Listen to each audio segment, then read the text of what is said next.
두 번째 결혼을 또 하셨거든요. 두 번째 결혼하신 분이 지금 현재 이제 헬링거 선생님 돌아가신 이후에 독일 센터를 이끌고 계시죠.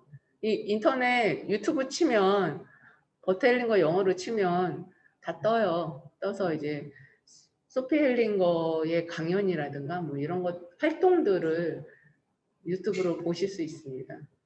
완전히 되게 운동선수 같이 생겼어요. 소피는 막. 그래서 굉장히 영양이 좋아가지고 두 번째 부인하고 결혼한 이후에 가족 세우기가 완전히 전 세계로 이제 그전에는 이제 그 수행원이라고 해야 되나? 제자급 하여튼 그 선생님하고 뭐 한 분하고 이렇게 같이 다니셨던 것 같고요. 그 소피 선생님하고 결혼을 하고 나서는 이제 금액이 교육비가 유럽 수준으로 올라가가지고 조건이 까다로워졌어요. 그전에는 이제 수행원 한 분이나 한두 분하고 같이 이렇게 다니시면서 전 세계를 다니면서 이제 저희들 워크숍을 이끌었는데 이게 기업이 돼버린 거죠. 조직이 방대해지고 이제 잡지가 나오고 하나의 기업이 되면서 이제 한국에는 그 이후에는 모시지 못했어요. 조건이 유럽 수준의 조건이 한국에서는 좀 안 맞거든요. 인원은 몇백 명이어야 되고 뭐 금액은 얼마여야 되고 이거를 우리가 맞추기가 너무 힘들어서 그 이후에는 이제 헬링거 선생님이 한국에 이제 못 오셨는데 어쨌든 이제 2008년도가 이제 마지막이었어요. 그러니까 헬링거 선생님도 이제 남녀 관계를 맺었던 거죠. 예, 그냥 성직자이셨고 또 이제 결혼을 2번 하셨고 어쨌든 부부관계, 남녀관계가 있으셨고 거기서 이제 오는 여러 가지 그 경험들 그리고 부인에 대한 사랑 이런 것들을 또 책에도 쓰시고 그러셨어요. 그리고 이제 유튜브나 이제 사진 자료 같은 거 보면 헬링거 선생님이 그 부인 특히 소피 저기 헬링거 선생님 입장에서는 소피가 얼마나 예쁘겠어요. 자기의 역량을 전 세계에 다 펼칠 수 있게 그렇게 사업화해준 여자잖아요. 살림을 너무 잘한 거죠. 그래서 그랬는지 하여튼 소피에 대한 사랑이 지극했어요. 그래가지고 2008년도에 당신이 소피를 위해서 쓴 이제 글이 있는데 그게 신의 생각들인가? 하여튼 그 책에 실려 있어요. 그래갖고 그거를 막 이제 박효 선생님한테 읽어주라고 그래가지고 박효 선생님 너무 감동하셔. 그걸 읽으면서 당신이 감동해가지고 막 울먹울먹 하시는데 우리도 다 이제 박효 선생님 감동하니까 우리도 더 같이 감동을 해서 우리도 다 같이 울먹울먹했던 이제 그런 경험이 있어요. 그래서 남녀 관계에서 남녀가 나누는 그리고 이제 헬링거 선생님의 그 부인에 대한 지극한 사랑 이런 것들이 또 글로도 이미 남아 있고 해서 헬링거 선생님이 이제 대등하게 남녀가 사랑한다는 거가 어떤 건지를 굉장히 이제 현장에서 생생하게 보여주셨고 그 중에 이제 지금도 기억에 남는 게 그때가 이제 부부 작업을 한 이후였어요. 부부 작업을 한 이후에 당신의 이제 당신의 부부 관계에 대한 이야기는 소피를 위한 그 시를 썼다고 하시면서 당신의 부부 관계에 대해서 살짝 얘기를 해주셨는데 그거는 저희가 이제 촉진자 과정의 온라인 수업에서 주로 이제 온라인 수업에서 헬링거 선생님 영상을 보면서 헬링거 선생님이 가족 세우기를 어떻게 하시는지 이런 것들을 공부하거든요. 네, 그래서 온라인 수업에서 하고 이제 집합교육에서는 헬링거 선생님이 했던 방식들을 그대로 훈련하고 월 세미나에서는 이제 지금 우리가 오후에 하는 이런 세션을 이제 주로 하고 이제 그런 방식으로 진행이 되고 있는데 거기 그 헬링거 선생님이 이렇게 말씀하셨어요. 한국 여자들이 엄청 좋아할 얘기를 하셨어요. 거기 남자들도 많았거든요. 그러니까 헬링거 선생님 오시면 보통 이제 300명 이상은 모여요. 그리고 이제 장기로 하니까 사람들이 들락날락 해요. 장기로 뭐 5일씩 이렇게 계시진 않지만 왔다 갔다 하면서 사람들이 이제 지속적으로 이제 왔다 갔다 하면서 이제 그 교육을 받는데, 헬링거 선생님이 자기는 이제 부인이 먹으라면 먹고 자라면 자고 그렇게 하신대요. 선생님 노하우예요. 이거 부인이 먹으라면 먹고 자라면 자고 주는 대로 먹고, 이게 제일 중요해요. 주는 대로 먹고. 그래갖고 거기에 있었던 모든 한국 여자들이 너무 좋아하고 남자들은 그 한국 남자들 잘 안 그러잖아요. 반탄 투정. 저 반탄 투정할 정도의 레벨이면 그 연식이 좀 있다는 소리예요. 지금 남자들은 반탄 투정이 할 새가 없죠. 자기가 반찬을 만들어야 되니까. 예, 지금 시대가 바뀌어가지고 뭐 아들들을 반찬 투정하게 키우면 안 됩니다, 여러분. 지가 반찬을 만들게 키우셔야 돼요. 여기 든든 돌봄 이 센터에서 지금 음식 만드는 워크숍 하잖아요. 예, 아들내미들 다 데리고 와서 음식 만드는 수업을 참여를 시켜야 돼요. 예, 과거에 우리 아버지들 생각을 해보세요. 뭐 주방에 들어가면 불알 떨어지는 줄 알았잖아요. 엄마를 얼마나 부려먹었습니까? 예, 제가 준비한 사례에도 이제 그런 내용이 나오는데, 이제 헬링거 선생님이 워크숍에서 그 부부 워크숍을 한 이후에 이제 부부관계를 어떻게 해야 되는지를 생생하게 자기 삶에서 그 소피 선생님에 대한 사랑, 그것을 책에 쓰여 있는, 그 다 우리나라에 번역되어 있거든요. 그걸 읽게 하고, 소피 자기 부인이 먹으라면 먹고 자라면 자고 나는 이렇게 생활한다 뭐 이런 얘기도 해주시고, 그래서 굉장히 뭐라 그러나 가족세계에서 배운 부부관계, 행복한 부부관계에 대한 노하우를 그냥 그 삶에서 그냥 이렇게 어떤 존재에서 이렇게 묻어나게 말씀을 해주셨던 게 굉장히 저한테는 이제 감동이었고, 그 기억이 생생해요. 굉장히 깊은 여러 가지 세션들이 많았는데 소탈하게 그렇게 하신 그 모습, 그러면서 이제 쑥스럽게 웃으시고, 인터넷에 헬링거 선생님이 그 부인을 이렇게 바라볼 때 굉장히 그 사랑으로 이렇게 바라보는 그런 사진이 인터넷에 많아요. 그래서 정말 이렇게 사랑할 수 있다면 얼마나 좋을까, 뭐 그런 생각이 드는데, 그렇게 사랑하는 노하우를 우리가 이제 세션에서는 경험할 수 있어요. 세션에서. 그 헬링거 선생님이 그 남녀 관계에서 좀 알아야 될 가장 기본적인 것들이 무엇인지, 오늘은 그 얘기를 좀 전달하려고 합니다. 다시 한번 읽어볼까요? 시작. 부부관계는 대등하게 주고받는 관계. 대등하게 주고 받으세요? 어떠세요? 대등하게 주고 받습니까? 그럼 도대체 대등하게 주고받는다는 게 뭡니까? 감이 오세요? 잘 감이 안 오죠? 예. 헬링거 선생님은 철이 들어야 대등하게 주고받을 수 있다, 이렇게 얘기했어요. 철이 안 든 아이 어른, 우리 다 아이 어른이잖아요. 예. 철이 들지 않은 아이 어른은 받는 게 쉬워요, 주는 게 쉬워요? 우리를 한번 생각을 해보세요. 다시. 받는 게 쉬워요? 주는 게 쉬워요? 받는 게 쉬워요? 주는 게 쉬워요? 주는 것도 안 하고 받는 것도 어렵고. 받는 건 어렵고 주는 건 안 해요? 참 와닿는 얘기네요. 자, 이게 주는 거와 받는 거가 이제 어떤 건지 신체적으로 한번 이렇게 경험을 해보세요.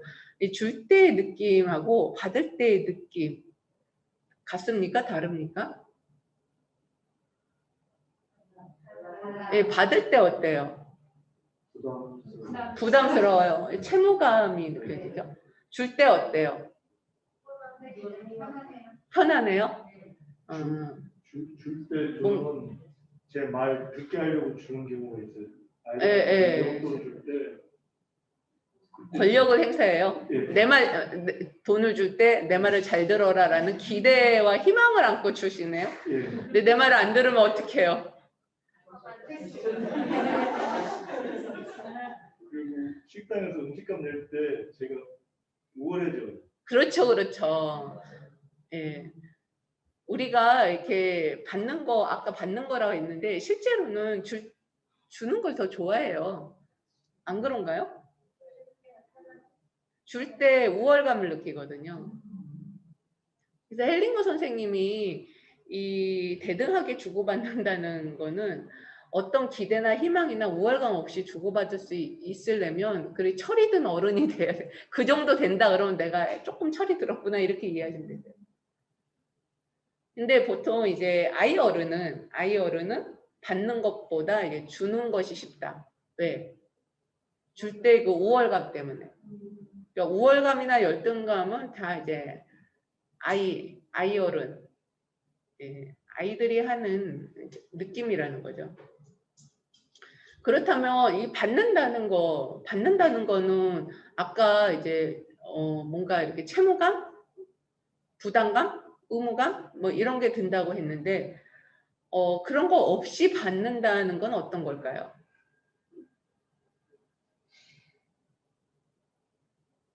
받을 때 생각해 보세요. 받을 때 의무감 없이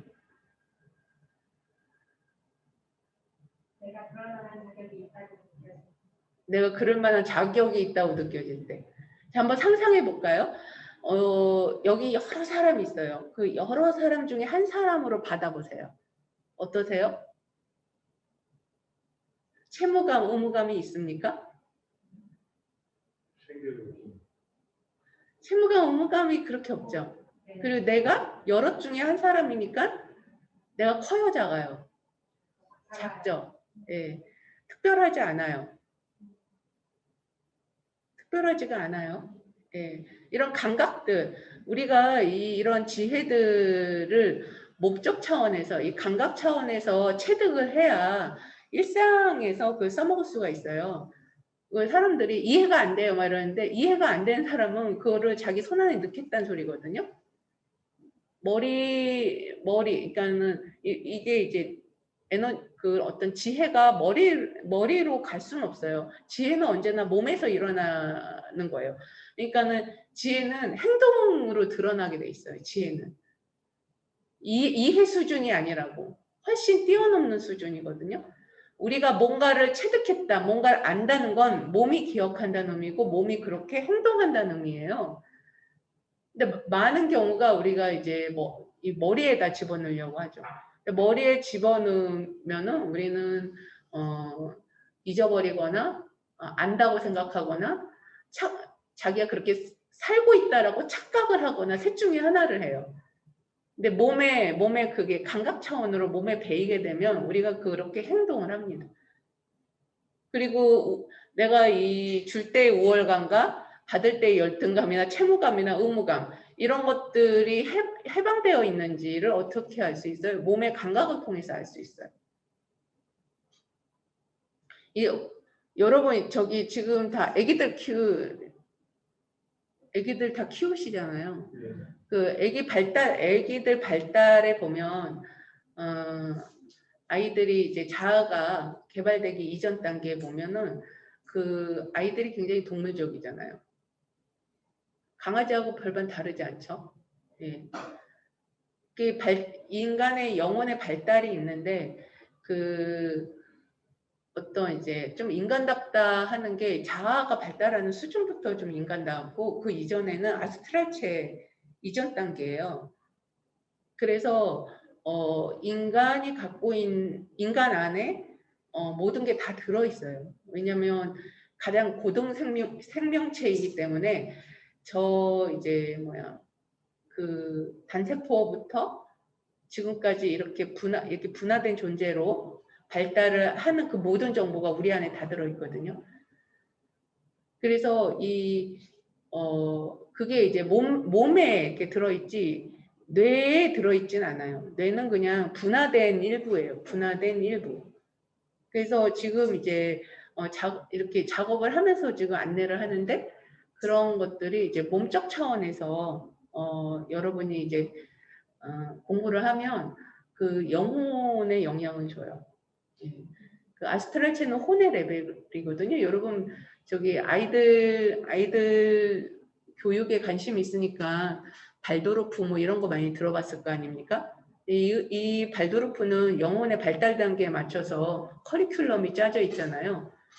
뭐 12감각의 발달 라인에 맞춰서 교육 커리큘럼이 개발되어 있거든요. 책이 시중에 많아요. 12감각 뭐 이런 책.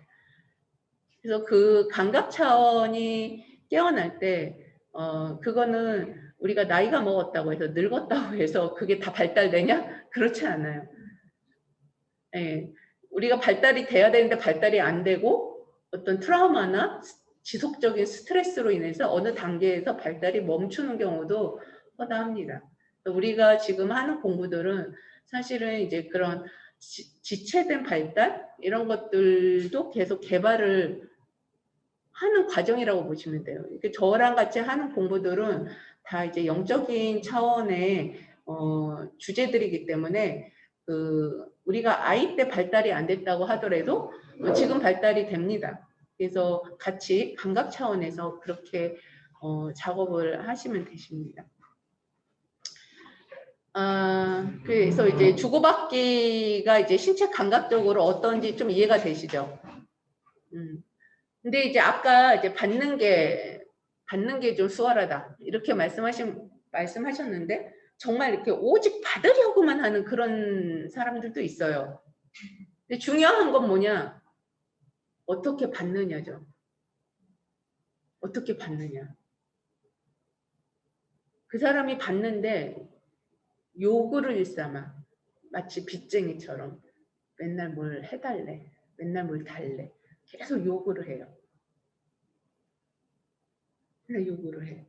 그래서 이 요구하는 이 받는 태도, 요구하는 태도는 과연 주고받기에서 뭔가 대등한 관계를 맺을 수 있는 태도일까요? 어렵죠. 누가 나한테 계속 요구를 해보세요. 관계가 맺어집니까? 도망가고 싶지 않아요? 내 옆에 있는 사람이 계속 요구를 해. 그리고 관계를 보세요. 누가 더 커요? 예. 한쪽이 완전 커버리면 관계가 지속이 안 됩니다. 그래서 대등하게 관계를 맺는다는 건 무게가 같다는 뜻이에요. 무게가 같아야, 크기가 같아야 관계가 대등하게 주고받기가 되거든요. 그래서 부부관계를 한번 생각을 해보세요. 부부관계. 그 크기와 무게가 같은가. 여기서의 그 관계에서 남녀 관계의 크기와 무게가 같다는 건 지위도 같다는 뜻이거든요. 그래서 남녀 관계는 동시에 주고받는 관계다. 이렇게 얘기해요. 영성에서는 남녀 관계는 동시에 주고받는 관계다. 남녀 관계가 동시에 주고받을 수 있을 때 그 의식이 확장되고 그 확장된 의식이 다음 세대로 넘어간다. 영성에서는 이렇게 얘기하는데 헬링거 선생님이 이건 똑같은 얘기를 하시더라고요. 그래서 제가 깜짝 놀랐어요. 근데 영성에서는 이런 것들이 이제 우주 이치에 맞춰서 얘기하는 거고 헬링거 선생님은 그거 세션으로 보여주신 거죠. 우리가 오후에 세션으로 그것을 이제 경험하잖아요. 그러니까 지식으로 있던 게 저는 이제 아이가 죽어서 이제 그 상실 트라우마 작업하러 가족 세우기를 하게 됐는데 그 전에는 제가 영성 공부를 했어요.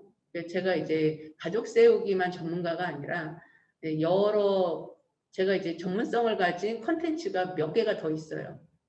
다 이제 영성 프로그램이거든요. 영성 프로그램은 그렇게 돈이 안 돼요. 그리고 저는 20년 넘게 공부를 해서 센터를 2005년도인가에 냈어요. 지금 냈으면 대박을 쳤을 텐데 2005년도에 내가지고 임대료 내기도 바빴거든요. 근데 그때 했던 공부들 그게 이제 거의 다 지성이죠. 영성은 좀 지성적인 요소가 많아요. 그것을 체험하려면 명상을 해야 돼요. 명상 잘 안 되죠. 온갖 상념에 시달리느라고 앉아 있는 것 자체가 곤욕인 경우가 더 많죠. 근데 헬링거 선생님은 제가 했던 공부들 그런 것들을 전부 그냥 신체 차원에서 영혼 차원에서 생생하게 경험시켜 주는 거예요. 그래서 그냥 이제 몸에서 그냥 깨달음이 오는 거죠. 그래서 그동안 했던 공부들을 이 가족 세우기 방법에다가 적용을 해서 다 녹여서 이제 전달하는 방식으로 이제 일의 스타일이 좀 많이 바뀐 거예요. 그래서 가족 세우기뿐만 아니라 이제 영적인 차원에 우리가 깨달아야 되는 알아야 되는 그 알았을 때 훨씬 살기가 편한 그런 정보들이 있거든요. 가족 세우기는 그런 것들을 아주 관계에다 적용해서 잘 안내를 해줍니다. 그래서 이제 받을 때 우리 주변에도 막 요구를 하는 사람들이 있어요. 요구를 하는 사람들. 그런 사람들하고 관계에서 내가 어떻게 관계를 맺고 있고 그의 관계 패턴은 어떤 건가 잘 조망을 해보시면 돼요. 여러분 배우자가 여러분한테 요구를 하진 않습니까? 남편분 어때요? 여기 지금 여성 동지들이 많은데 남편분들 어때요? 밥 줘 이런 거 안 해요? 해요? 그런 게 다 요구죠. 밥 맡겨놨어? 지만 돈 버나 나도 돈 버는데 근데 왜 밥을 맡겨놓은 것처럼 밥을 달라고 하냐고요. 그런 마음 안 올라옵니까? 마치 밥을 맡겨놓은 것처럼 밥 줘 이러잖아요. 돈도 나보다 못 버는 남자가 그러면 더 이제 빡치죠. 돈도 더 많이 벌고 집에 와서 살림도 해야 되고 물론 이제 일 도와주시는 도우미 분들이 오시지만 그래도 집안일은 많거든요. 아이가 있으면 일이 더 많죠. 근데 마치 무슨 권리가 있느냐 요구를 하죠. 근데 지금은 이제 젊은 세대는 좀 안 그런다 하더라고요. 근데 이제 좀 나이가 좀 있는 세대들은 특히 그리고 우리 부모 세대는 더 심각했고 저희 세대만 해도 밥을 맡겨놓은 것처럼 행동해요.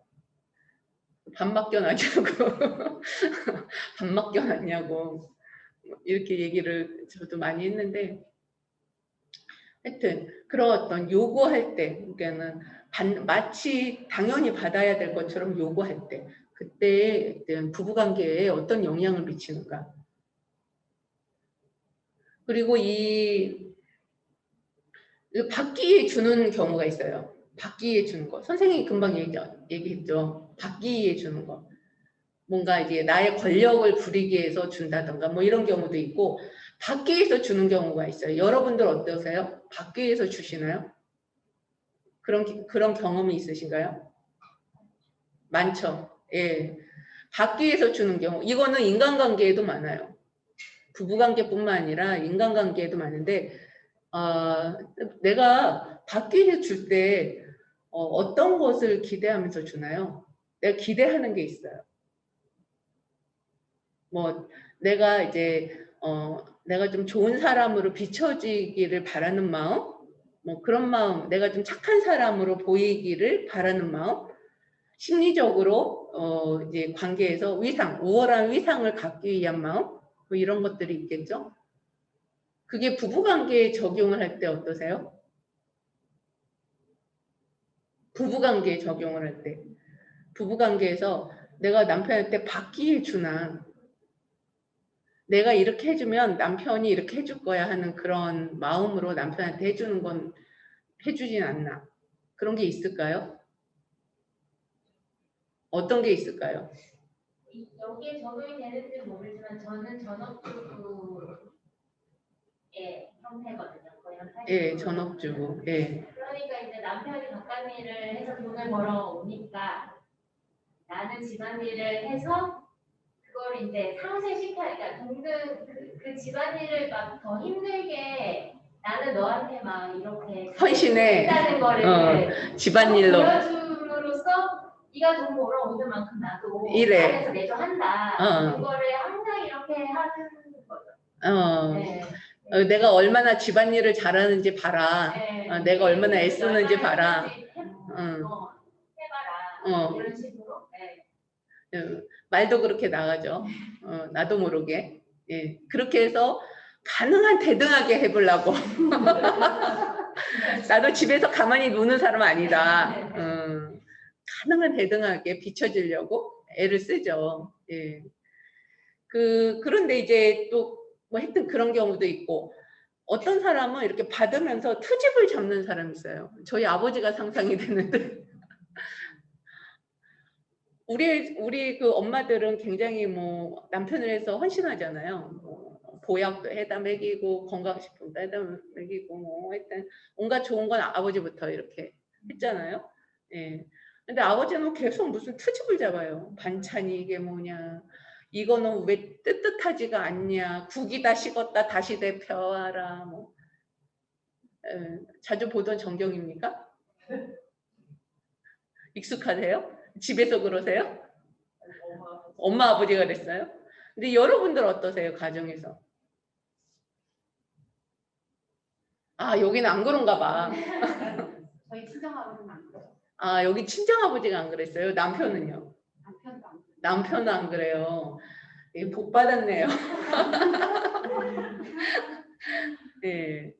좀 어떤가요? 우리 이 트집, 그러니까 뭔가 받으면서 트집 잡는 사람. 뭔가 이게 충분하지 않은 거죠. 예. 충분하지 않은 거예요.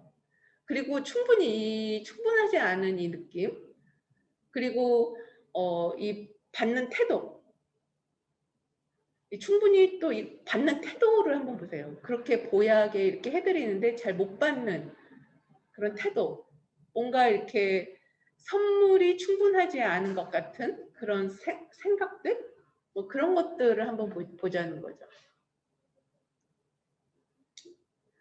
지금 얘기했던 사례들은 주로 이제 부부관계뿐만 아니라 모든 인간관계에서도 늘 일어나는 일이에요. 왜냐하면 이 부부관계는 수평적 주고받기거든요. 그러니까 우리가 부모와 자녀 관계는 수직적 주고받기.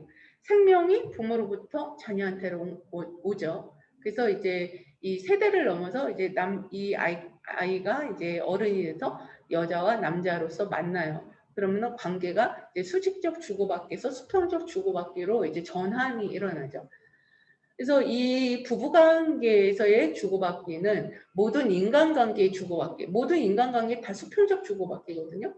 그래서 모든 인간관계의 주고받기의 그 에센스, 그러니까 수직적 주고받기와 수평적 주고받기의 에센스가 사실은 부부관계에서 계속 일어나고 있어요. 그래서 수직적 주고받기에 문제가 생기면 수평적 주고받기에도 문제가 생기거든요. 똑같은 패턴이 계속 문제가 생겨요. 근데 그 70대 이제 할머니죠. 할머니가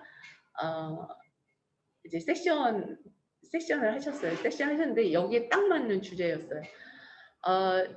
이제 누구한테 이제 선물을 받았대. 건강식품 선물을 받아가지고 그 건강식품을 가시오가피인가 뭐 건강식품을 선물 받아서 남편을 줬는데 그 건강식품 그 박스에 1985년인가 이렇게 써져 있더래요. 근데 그게 그 회사의 이력인데 그 남편이 그걸 보더니 지금 1935년이면 몇 년 된 거? 20 몇 년인가? 35년? 내가 이 35년 된 이 썩은 걸 먹고 나보고 죽으라는 말이냐 그러면서 내다 버려라, 갖다 줘라, 그거 준 인간 뭐 이렇게 욕을 했대요. 근데 이 선생님이 아니다, 이거는 이 회사 양력이다. 그래서 당신이 먹으려는데 자기 먹는 것도 못 먹게 하고, 그리고 이제 저기 가족 세우기 하는 사람들한테 갖다 다 먹여서 다 죽여버리라고 이렇게 얘기를 했다는 거예요. 그러니까 이 할머니, 우리 선생님이 너무 깜짝 놀라가지고 어떻게 이렇게 말할 수가 있나 그래가지고 내가 얼마나 잘하는데 내가 좋은 거에 유기농에 이렇게 해서 바리바리 해서 그렇게 수발을 드는데 이 남편이랑 엑스레이스도 영감탱이는 나한테 이렇게 한다 이러면서 그 분에 못 이겨가지고 이제 열을 내시는 거죠. 예. 자, 이거 여기에 굉장히 많은 이야기들이 들어있어요. 그러니까 우리들의 이야기이기도 하고 우리 부모님의 이야기이기도 하고 완전 결정판, 부부관계의 결정판이 이 안에 다 들어있거든요. 그러면 보세요. 제가 그래서 선생님은 좋은 거 있으면 이제 그동안 남편 다 이렇게 드렸는데 이제부터 선생님 드리는 건 어떠세요? 이렇게 물어봤어요. 그랬더니 이 선생님께서 남편한테 그렇게 먼저 챙기는 건 나 좋으려고 하는 거다 이렇게 말씀하셨어요. 남편이 나중에 병이라도 들고 하면 내가 병수발을 내가 들어야 되는데 건강해야 되지 않냐. 그러니까 나를 위한 거다 이렇게 말씀하셨어요. 잘 느껴보세요. 여러분도 그런 생각을 가지고 있을 수 있어요. 그리고 이런 얘기는 굉장히 자주 듣는 이야기이기도 해요. 여러분들의 부모님이 그렇게 얘기하십니까? 예. 그러면 이 나를 위해서 그렇게 한다. 남편의 수발을 들고 남편한테 뭘 열심히 뭔가 이렇게 헌신하고 희생하고 하는 것들이 나를 위해서 그렇게 한다. 나를 위해서 그렇게 한다. 그러면은 그 남편은 아플 거고 나는 아프지 않을 거라는 어떤 기대가 그 뒤에 있죠. 보이세요? 예? 근데 남편이 당신이 더 아플지 그걸 어떻게 하냐고요. 그걸 어떻게 하죠? 누가 먼저 아플지 누가 어떻게 알아요? 그거 어떻게 정해져 있어요?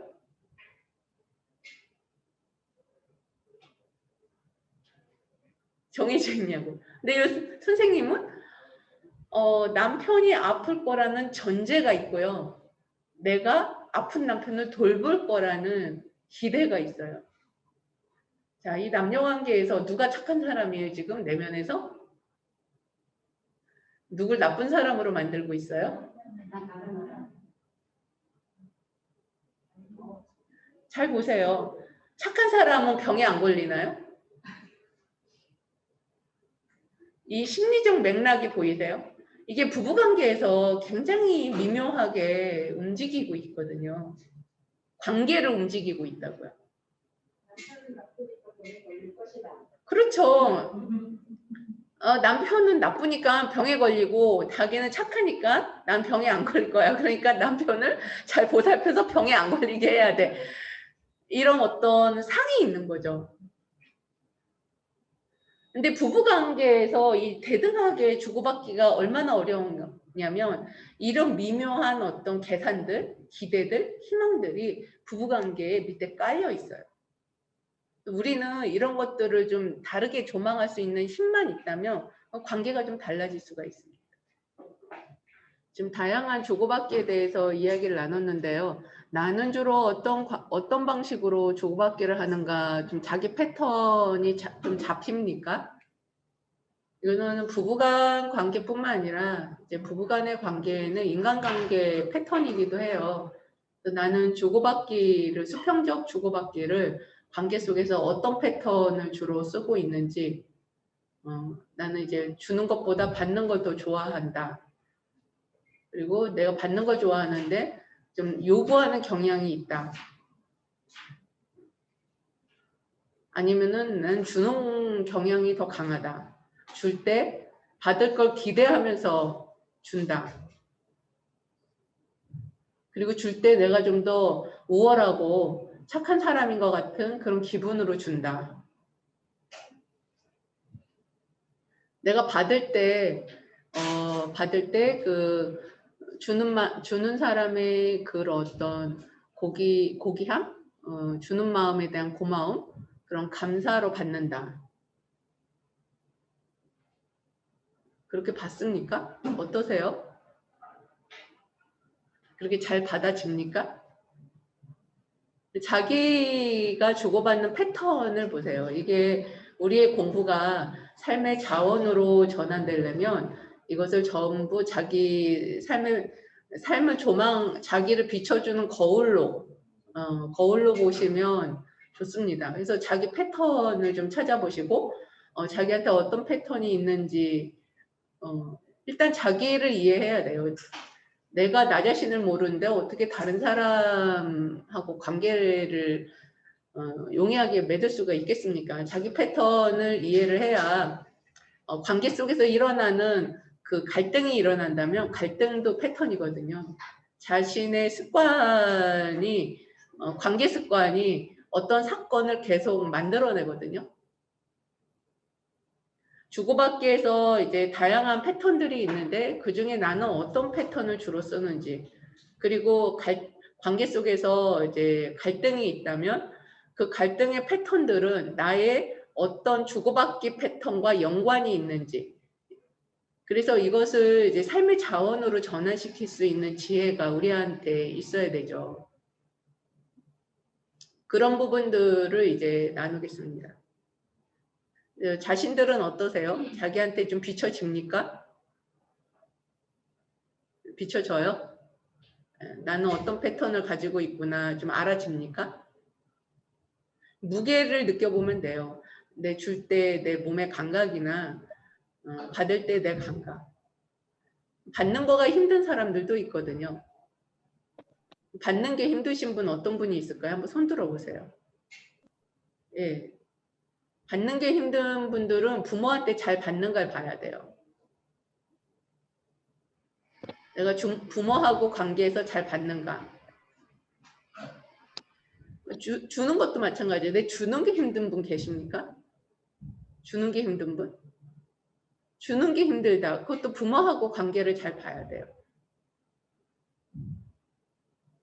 그래서 언제나 수평적 주고받기는 수직적 주고받기에서 와요. 그래서 수평적 주고받기, 내가 인간관계나 부부관계에 주고받기에 어려움이 있다면 네, 부모 관계를 다시 한번 돌아봐야 됩니다. 그래서 그 패턴이 수직적 주고받기에서의 그 패턴이 수평적 주고받기로 오는데요. 이제 헬링거 선생님 사례를 잠깐 소개를 할게요. 헬링거 선생님이 이제 어떤 기자하고 인터뷰를 했어요. 이 기자가 뭐라고 질문하냐면 마음에 들지 않는 선물을 받아야 되나요? 이렇게 얘기했어요. 근데 이 인터뷰가 뭐냐면 이제 주고받기와 관련해서 부부관계뿐만 아니라 이제 주고받기와 관련된 전반적인 것들에 대한 인터뷰였는데 그 헬링거 선생님이 이제 특히 부부관계에서의 받는 것은 예술이다 이렇게 말씀하셨거든요. 부부관계에서 이 받는 게 예술이다. 그러니까 받는 게 더 중요하다. 이 받는 것을 훈련하면 주는 것은 이제 그렇게 어렵지 않다. 뭐 이렇게 말씀하세요. 그래서 이 받음이 예술이다. 이런 말씀을 하시니까 기자가 그 마음에 들지 않는 선물을 받아야 되냐. 특히 이제 이 기자가 여자였어요. 그래가지고 남편이 취향을 잘 몰라서 선물을 하면 꼭 이상한 거 선물을 해서 마음에 안 들어서 자기가 이제 백화점에 가서 교환을 하거나 아니면 이제 또 어디서 얻어오는 것도 잘하잖아요 남편들이. 이거 우리 마누라 갖다 줘야지 이러고서는 딱 갖고 왔는데 보니까 내 취향이 아니야. 그럼 갖다 돌려줘. 어디서 이런 거 갖다 와 이렇게 얘기하죠. 남편도 금방 기죽잖아요. 근데 사실 나한테 별 쓸모도 없는 거를 그렇게 얻어다가 주고 하는 거 정말 이건 피곤한 일인데 이럴 때 어떻게 하냐 기자가 이렇게 물어요. 그러니까 헬링거 선생님이 뭐라고 하시냐면 모든 것은 어떤 귀한 요소가 있다. 모든 것에는. 그래서 주는 그대로 받으면 그 순간 그 순간 그가 내게 준 모든 것은 귀하게 됩니다. 이렇게 말씀을 하세요. 그러니까 받아서 딴 사람을 줘도 되고 뭐지 그건 알아서 할 일이고 받는 순간에 그 주는 사람의 그 귀한 마음. 우린 보통 이제 성의 이렇게 얘기하죠. 성의. 우리 한국에서는 이제 성의가 있니 없니 뭐 이렇게 얘기를 하죠. 그 주는 사람의 성의를 받으라는 거죠. 한국식으로 얘기하면. 그러면 그 내게 오는 그 내가 받은 것, 내가 그로부터 내가 받은 것들은 모두 귀하게 된다. 근데 그럴 것 같지 않아요? 이게 받아서 알아서 처리하면 되는 거고, 알아서 이제 백화점 가서 바꿔도 되는 거고, 뭐 알아서 하면 되는 거고, 받는 그 순간에 초치지 말라 이 소리 하신 거예요. 그러니까 그 주는 사람의 그 귀한 마음을 받아라 이 말씀을 하시는 거죠. 사실 이제 이거는 엄청난 훈련이 필요합니다. 우리는 물건을 보지 마음을 잘 안 봐요. 그 사람이 그거를 선물하기 위해서 얼마나 고민을 하고 얼마나 그 남편들이 백화점 가서 핸드백 하나 사려고 저기 뭐야 그 깜짝쇼 많이 하잖아요. 이벤트 하라고 얼마나 이거 들었다 놨다를 10번을 더 했겠어요. 뭐가 맞는지도 모르면서 부인한테 뭐가 맞는지 그건 관심도 없고 자기가 선물하는 게 중요하잖아요. 자기 선물할 때 그 기쁨, 예, 그런 것들이 중요하잖아요. 근데 자기가 준 대로 또 쓰길 바라긴 해요. 근데 너무 취향이 안 맞으면 바꿀 수도 있는 거죠. 근데 그건 잘 얘기하지만 어쨌든 그 마음을 귀하게 받을 때 그 모든 것이 귀하게 된다. 이게 대등하게 주고받을 때의 그 받기의 핵심이라는 거예요. 좀 와닿으세요?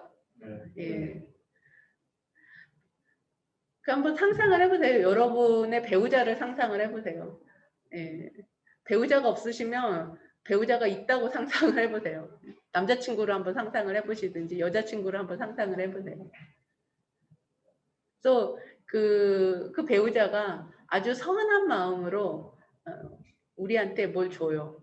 상상을 하세요. 가능하면 여러분들이 원하는 걸 한번 상상을 해보세요. 뭐 일상에서는 또 이런 선물도 있어요. 설거지하기 뭐 이런 거. 내가 뭐 할 때 애 봐주기 이런 선물도 있죠. 근데 뭐 설거지 잘합니까? 뭐 잘하는 분도 있어요. 야물게. 근데 대부분 이제 대충 하시죠. 잔소리 듣게 하시죠. 근데 생활 속에서 이제 남편이 선한 의도를 가지고 뭔가를 하세요. 그때 또 선한 의도를 귀하게 받는 걸 한번 상상해 보세요. 근데 이게 연습이 필요해요. 상상이 잘 됩니까? 잔소리가 막 올라오니까 왜 이렇게 했어? 행주는 꼭 짜야지. 이게 물이 뭐야 지금 장마철에. 신내 나는 신내 이거. 여기 세균이 바글바글해. 막 이런 말이 막 하고 싶죠. 그게 아니라 이제 그건 하나의 현상이고 그 사람이 정말 그렇게 선한 의도를 가지고 뭔가 했던 그 마음을 한번 상상을. 내면에서 어떤 변화가 일어납니까? 마음에서 어떤 일이 일어나요? 뭔가 이렇게 감지되는 어떤 감각이 있습니까?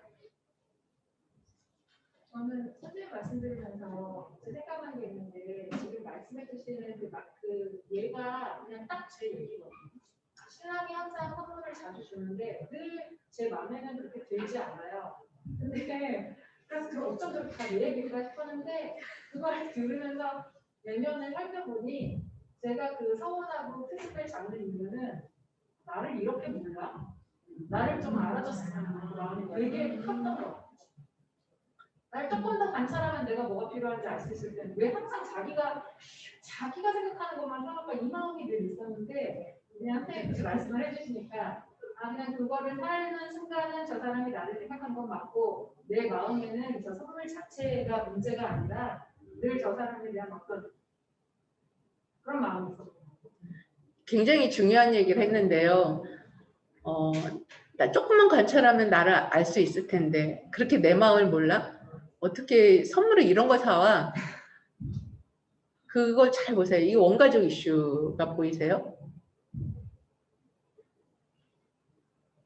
원가족 이슈가 보이세요? 지금 다 나는 원가족 이슈에서 이런 이슈가 있어요 라고 얘기한 거랑 똑같거든요.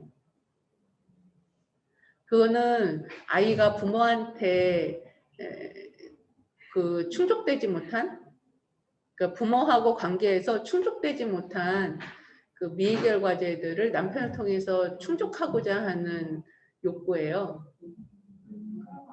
예, 그거는 남녀 관계에서의 마음이 아니에요. 보통 이렇게 대등하게 주고받는 마음에서는 그런 마음이 안 일어나요.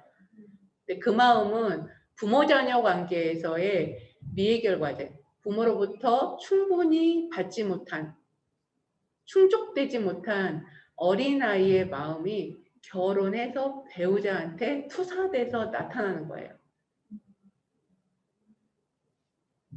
그렇게 나를 몰라? 조금만 관찰하면 되는데 몰라요.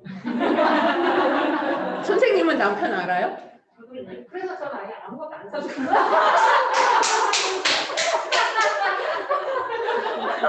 그래. 뭐 네가 제일 잘하니까 당신이 다.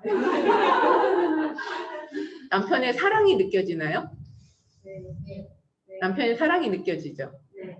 네. 그래서 우리가 수직적 관계와 수평적 관계를 잘 알면 배우자하고의 관계에서 그 경계를 알 수가 있어요. 그리고 우리가 이제 어른으로서 이제 철이 든 어른으로서 부부관계를 하게 되면 남편한테 남편이 나한테 줄 수 없는 것을 기대하지 않아요. 무슨 말인지 이해되세요? 저런 마음이 없어진다고요. 내가 아이 어른이 아니라 철이 든 어른이 되면 저렇게 우리는 부럽지 않아요? 남편이 뭐 쓸데없는 거라도 좀 선물을 해줬으면 좋겠구만. 응? 갖다 버리는 한이 있더라도 뭐 좀 그렇게 그건 뭐 생각하고 있다는 뜻이잖아요. 근데 뭐 자랑하는 것 같아요. 나 이렇게 사랑받고 있어요. 이렇게 자랑하는 것 같은데, 예, 우리가 철이 든 어른으로서 부부관계, 남녀관계를 하게 되면 남편이 내게 줄 수 없는 것을 내가 기대하지 않을 수 있다는 거예요. 헬링거 선생님이 부부관계에서 본 본질적인 건 이런 것들인 거죠. 그래서 이렇게 이제 주는 것은, 그리고 이렇게 받는 것은 주고받음의 완성이다, 이렇게 말씀하셨고, 우리가 이게 되는 순간이 또 있어요. 관계 속에서 이게 늘 없진 않아요. 그랬을 때 엄청난 확장과 충만감 같은 걸 경험하죠. 예. 이렇게 이제 주면서 받는 거죠. 주면서 받고 받으면서 주고, 이 동시에 일어나는 거죠. 그래서 남녀 관계는 주고받음이 동시에 일어난다. 예. 자기한테 없는 것을 서로 그러니까는 서로한테 없는 것을 남편한테 없고 나한테 있고, 나한테 없는 것이 남편한테, 이게 이제 대등하게 주고받기라면 이게 동시에 주고받음이 동시에 일어난다. 이제 이렇게 순환한다고 한번 상상을 해보세요. 이렇게 순환을 하면 관계가 굉장히 커지죠. 예. 그럼 또 무슨 일이 일어날까요? 이렇게 사랑이 커지면 다음 세대로 넘어가죠. 아이가 생기겠죠, 아이가. 그러면 이 부부는 이제 부모가 될 수 있는 힘을 갖게 돼요. 아이를 이제 기대하고 아이를 낳으려고 하고 아이를 잘 기르려고 하는 그런 힘이 생기죠. 결혼을 했어도 이제 아이 낳는 걸 무서워하는 부부들이 의외로 많더라고요. 의외로 이제 아이 낳는 건 무서워요. 뭐 아이가 자연스럽게 뭐 연애하다가 임신이 되는 경우도 많고, 그러니까 그러니까는 준비되지 않고 그냥 임신이 돼서 뭐 결혼해서 애를 낳고 이렇게 사는 경우도 있지만, 정말 이렇게 계속 성장하는 남녀 관계에서는 부모가 이제는 부모가 될 수 있을 것 같아라는 그런 힘, 그런 충만감, 이런 것들이 관계 속에서 일어난다는 거죠. 그럼 이제 이게 우리의 부모로부터 이제 받은 생명이 우리를 통해서 우리 다음 세대로 이제 넘어갑니다. 근데 이렇게 이제 잘 되면 좋은데 잘 안 되죠. 잘 되면 여기 안 왔죠. 잘 해보려고 여기 온 거죠. 저도 그래요. 잘 해보려고 이 나이 많이 먹어가지고 이제 어디 가서 교육생도 못해요. 그래서 할 수 없이 선생하는 거예요. 계속 이제 성장은 요구되고 이제 계속 이제 아직도 철이 안 들어서 공부는 계속 해야 되는데 어디 가면 저 같은 사람이 가면 부담스럽잖아요, 교사가. 그러니까 그냥 선생하는 거예요. 선생하면서 이제 같이 여러분하고 크는 겁니다. 헬링거 선생님이 이제 부부를 위한 명상을 하세요. 그래서 이제 한번 헬링거 선생님이 하셨던 부부 명상을 관상법, 이게 명상하는 방법이 여러 가지가 있는데 헬링거 선생님은 주로 이제 관상법을 쓰시더라고요. 관상법, 상상을 통해서 자기 내면의 상을 바꾸는 그런 방법을 한번 해보겠습니다. 자, 이제 잠깐 눈을 감아 보세요.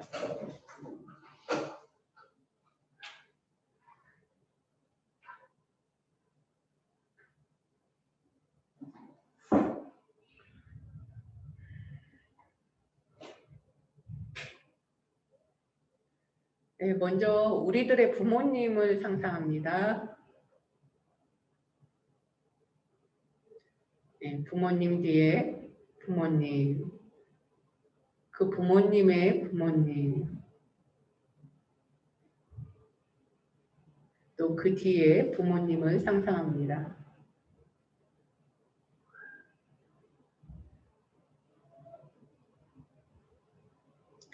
아주 먼 곳에서부터 선조와 부모를 통해 우리에게 도달한 생명을 우리 부모님과 함께 봅니다.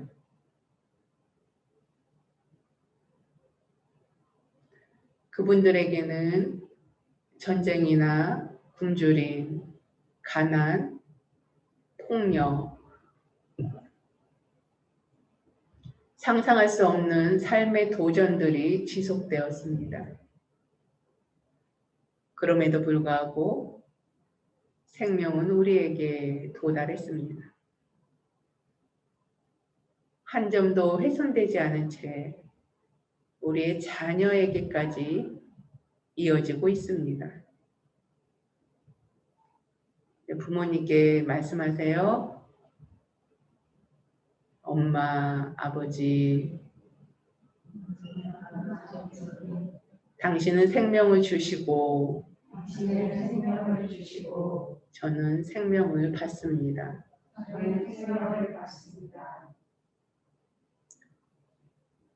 부모님과 선조를 상상을 해보세요.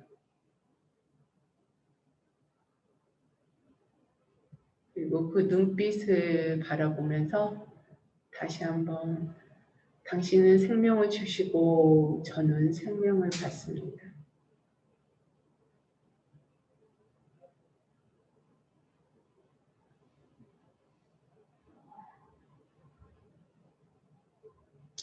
네, 좋습니다. 이제 거기까지 하시고 파트너 저기 두 분 눈을 맞춰보세요. 저기 한 분 이쪽으로 오셔서 눈을 맞춰보세요.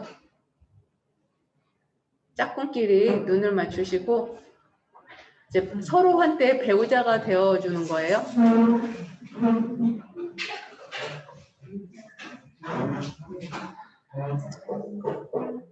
온라인에 계신 선생님들은 그냥 상상으로 하세요. 배우자하고 눈을 맞췄다고 상상하시면 됩니다.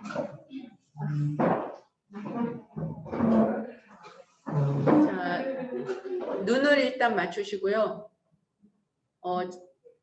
자신의 부모님과 선조가 등 뒤에 있다고 상상합니다. 그리고 파트너를 배우자라고 생각하고 눈을 맞춰보세요.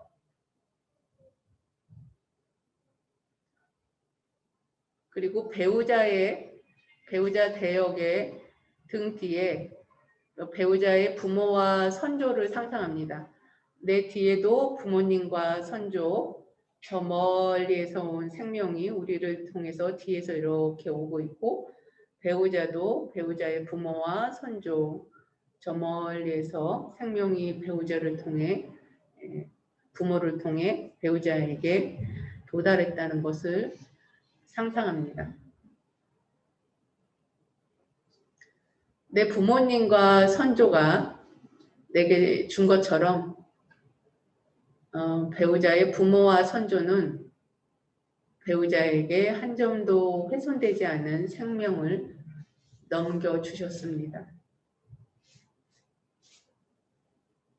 배우자의 부모와 선조가 배우자에게 준 모든 것을 풍부하게 바라봅니다.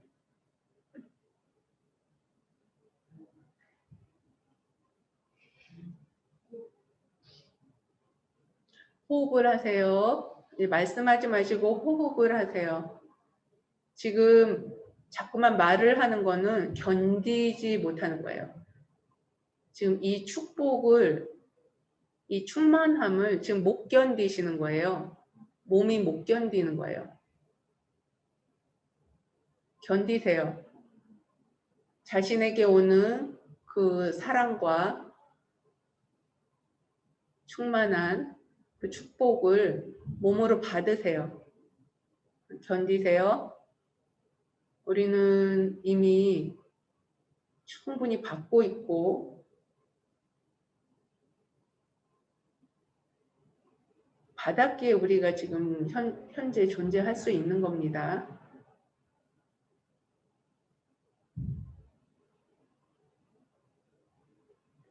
자, 그 대역을 서로 보시고요. 배우자가 다르게 보이나 자기 내면을 보세요. 자기 내면에서 무엇이 변하는가. 배우자에 대한 배우자의 부모의 사랑이 배우자에게 보이기에 부부관계의 어떤 것이 변합니다. 우리 부모님이 우리들에 대한 사랑이 있는 것처럼 배우자도 배우자 부모님의 사랑으로 배우자가 있어요. 그것이 있었기에 그리고 그 사랑이 우리의 부부관계에 어떤 영향을 미칩니다. 그 사랑을 보세요. 근데 그 사랑만 있는 건 아니죠. 동시에 그의 가족 공동체에서 그 사람을 힘들게 했던 그런 어려움도 있었죠. 그 어려움도 같이 봅니다. 그리고 배우자가 그 어려운 난관들을 힘으로 받아들이는 것을 봅니다. 그런 어려운 난관을 뚫고 지금 여기에 와 있다는 것을 보세요.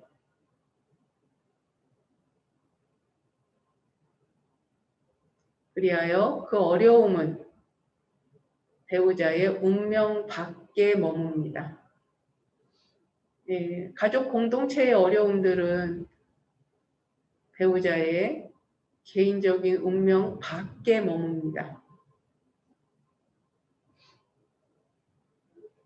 그리고 나도 마찬가지로 어려움이 있었죠. 그 난관들이 내 운명 밖에 머물 수 있도록 허용합니다. 그리고 배우자와 눈을 맞추시고 서로에게 예 라고 합니다. 한번 해보세요. 예. 눈을 맞추셔야 됩니다. 생생하게 실감하세요. 예.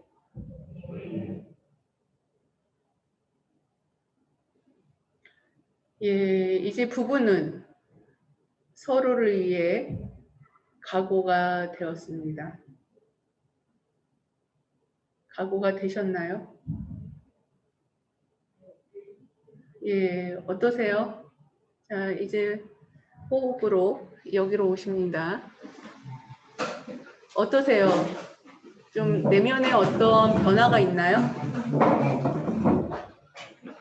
어떤 변화가 있습니까?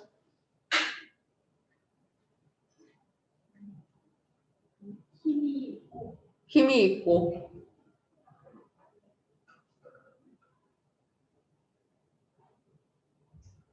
또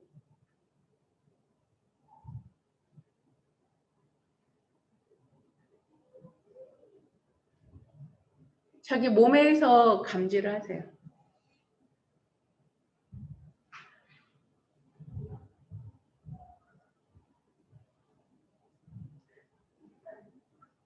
각오라고 해서 좀 결연해지는 느낌. 좀 다르게 살 수 있는 힘이 여러분한테 있죠, 이미. 느꼈어요? 우리한테 다 있어요. 예. 이미 있는 거예요, 이미 있는 거. 그게 생명이 우리 안에서 일을 하기 때문에 가능한 거죠. 우리가 부모님하고 똑같이 안 살아도 돼요. 우리 부모님들의 부부관계는 격렬했죠. 물론 안 그런 분도 계십니다. 근데 격렬한 분이 더 많을 거예요. 왜 그랬을까요? 시대가 너무 살기가 힘들었어요. 전쟁통에 부부관계가 평화를 유지하면서 살 수 있었겠습니까? 먹을 게 없는데? 애기들은 꼬물꼬물한데? 그 격렬한 관계를 맺고 뚫고 우리를 낳아서 길러서 여기까지 오신 거예요. 그 생명을 보세요. 그 생명이 우리 안에도 있고 우리는 또 그 생명으로 남편과 배우자와 관계를 맺고 또 아기를 낳고 또 길러죠. 그래서 다음 세대, 다음 세대, 다음 세대 그 사랑이 면면이 이어지는 거죠. 헬링거 선생님은 섹션에서 그런 것들을 계속 보여주시고 우리가 이제 섹션을 하면 계속 그 경험을 해요. 계속 경험을 하니까 약간 철이 들어요.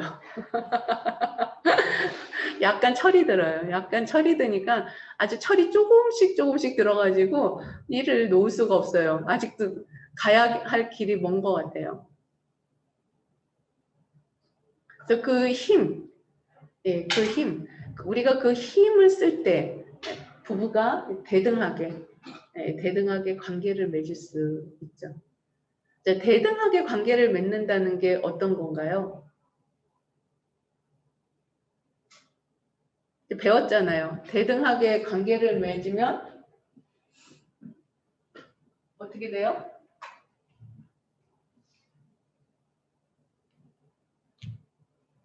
여러분한테로 이제 공이 넘어갔습니다. 대등하게 관계를 맺으면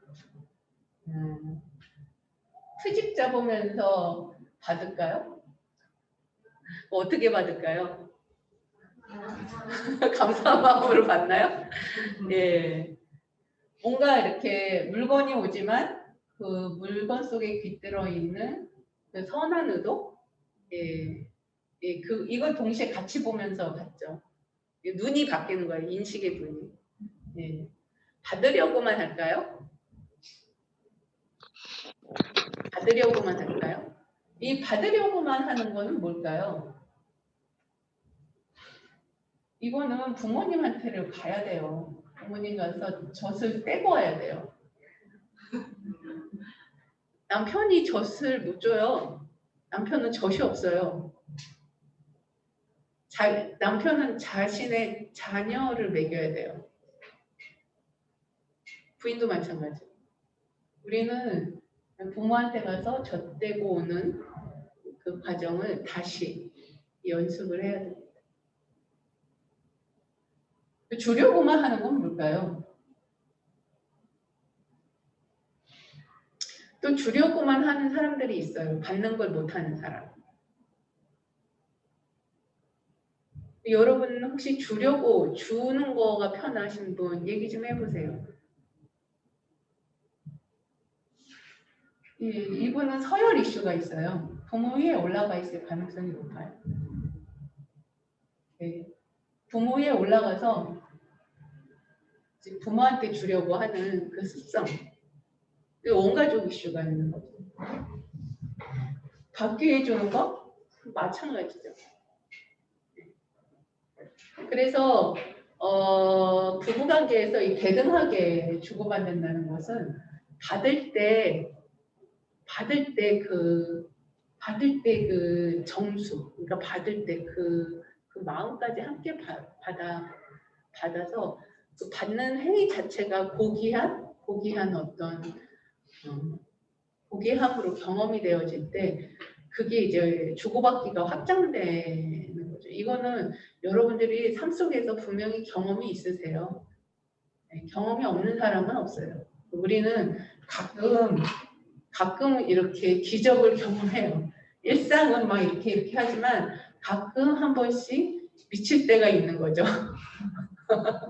네, 그때 그 순간에 우리는 이제 그 충만함을 경험을 해요. 그러니까 배우자랑 사는 거죠. 맨날 이제 삑사리 나는 주고받기만 할 수가 하진 않거든요, 우리가. 예.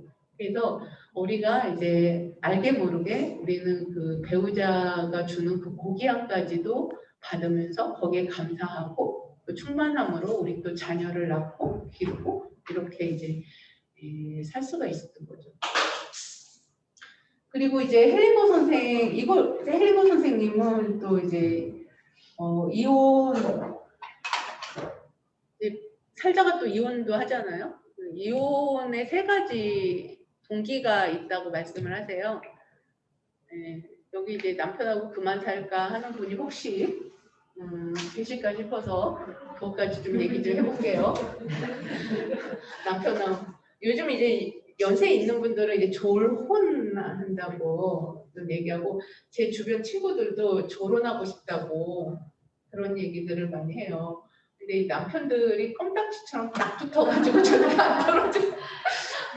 그 어떤 친구는 이제 이제 남편이 이제 지방에 근무를 했어요. 그래서 계속 이제 친구는 이제 서울에서 학교 선생을 하고 남편은 저기 이제 먼 곳에서 이제 거기 지방의 공단에서 일을 했어요. 근데 이제 하여튼 그 남편하고 다 이렇게 만날 일이 있어서 이제 얘기를 했는데 이제 우리 나이 같은 경우는 이제 한참 퇴직을 하고 있거든요. 퇴직을 하고 있는데 그 남편이 제 친구는 아직 퇴직 안 했거든요. 네, 남편이 밥을 얻어 먹으려면은 자기는 그 이제 지방에서 사는 게 좋은 거예요. 거기서 이제 낚시도 하고 이제 바다가 가까우니까 거기 이제 집도 해변에다가 하나 지어놔서 집도 이제 별장처럼 쓰고 있는 집도 있고. 그래서 자기는 이제 서울로 오고 싶지가 않은 거예요. 서울이 이제 복잡하고 공기도 안 좋고 그런데 이제 지방에서 편안하게 살고 싶은데 자기는 할 수 없이 서울로 와야 된다는 거예요. 그래서 왜 그러니까 밥을 얻어 먹어야 되기 때문에 서울로 와야 된다는 거예요.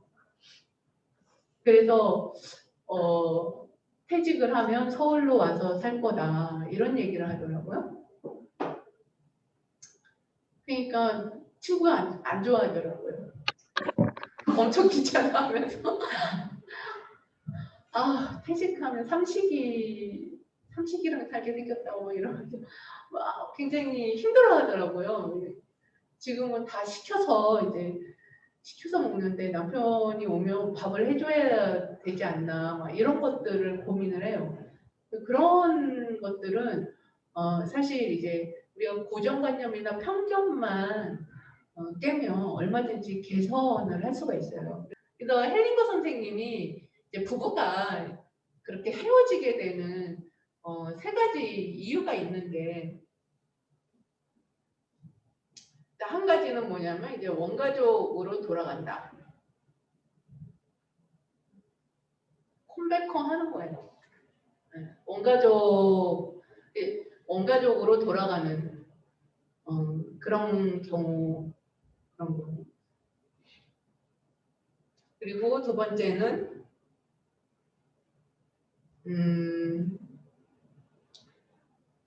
이제 길이 다른 거죠. 뭐라고 그러나. 하나는 배우자가 이제 하나는 성장을 해요. 계속 발달을 해요. 근데 하나는 제자리거나 타락하거나. 근데 이 얘기가 되게 와닿는 게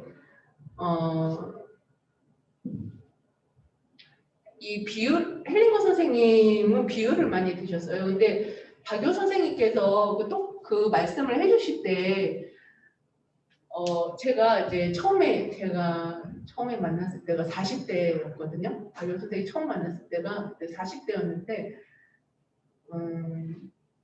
40대 초반이나 그냥 한 40쯤 됐었을 때예요. 철이 없어가지고 이 말이 무슨 말인지를 잘 못 알아들었어요. 그래갖고 비유를 어떻게 드셨냐면 제가 이 얘기를 계속 오랫동안 반복해서 들었는데 이 말을 알아듣는데 한참 걸렸어요. 제가 그렇게 철이 없었어요. 그 헬링거 선생님의 얘기를 이제 박윤 선생님이 해주신 건데 부부가 이제 살잖아요. 이 사는 것을 등산의 비유로 하셨어요. 그래서 부부가 같이 배낭을 매서 각자 먹을 거 짊어지고 이렇게 가죠. 산을 올라갑니다. 산이 정상이라고 쳐요. 이렇게. 그러면 이렇게 까딱고개들이 있을 거 아닙니까? 그러면은 부부가 이렇게 가는데 이쯤 돼서 한 사람이 아이고 난 다리가 아파서 못 가겠슈. 그리고 뻗어. 그러면 이 한 사람은 가고 한 사람은 여기 남겠죠. 근데 그때 또 되게 슬퍼요. 배낭에 먹을 거를 서로 이제 여 사람이 물이 좀 적으면 물도 좀 나눠주고 먹을 게 여기가 더 많으면 조금 더 나눠주고 해서 이 사람도 살고 나도 살 수 있게 배낭에 있는 것들을 좀 서로 나눠야 된대요.